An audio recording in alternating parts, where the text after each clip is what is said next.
Hey, aloha team. Jason here with Guaranteed Rate Branch Manager and Vice President of Mortgage Lending. Today, a quick video is going to talk about how to establish your purchase power when buying a home. It's very simple. The first step is you got to fill out an online application where you go to www.rate.com/Jason C. Scott. I say again, rate.com/Jason C. Scott, and click the Apply Now button. Spend the 10 minutes to fill out the application, and once it's complete, it's going to come in my lane and we're going to go through your pre-approval.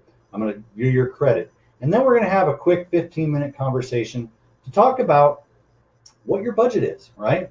Number one question I ask every single borrower is what is your budget to buy a home? And would you believe it or not, most answers I get back is not a budget, but a price point. I'll say, hey, what is the budget for you to buy a home? And a lot of people come back, well, Jay, it's 300K or it's 400K or it's 200K. Those aren't budgets. Those are price points. Those price points are developed based off of your budget. And the way you can figure out your budget is knowing about the rule of 500. I want you to remember this. The rule of 500. What does that mean? The rule of 500 is this. For every $500 a month that you spend in either rent or a mortgage payment is equal to $100,000 in purchase power. I say that again. For every $500 a month that you spend in rent or on a mortgage payment is equal to $100,000 in purchase power. What does that mean?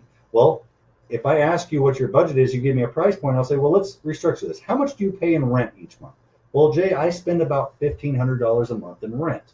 Okay, using the rule of 500, that $1,500 a month that you spend in rent is equal to buying a home worth $300,000. The next question will be, okay, at that $1,500 a month, are you living comfortably?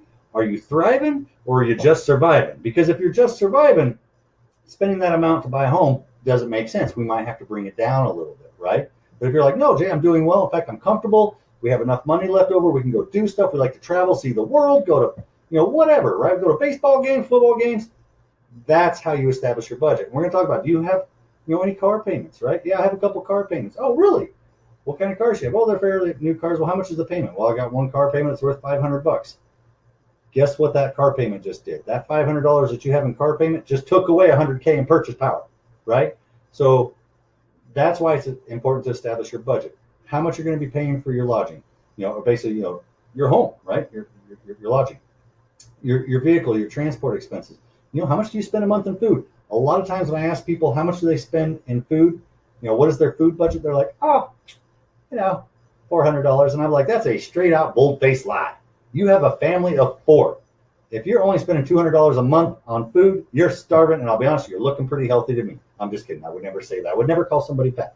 But bottom line, what they forget about is how when they go out to eat, every time you go to McDonald's, every time you go to Morton's Steakhouse, every time you go to, wherever, Panda Kitchen or whatever it's called, that is food. You've got to figure that as part of your budget.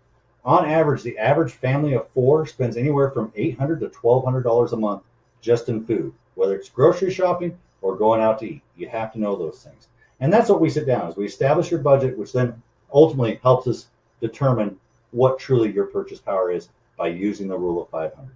That's it for today. Check back in, look into our library videos. If you have additional questions, and we're going to keep going on. Make it a great day. Aloha.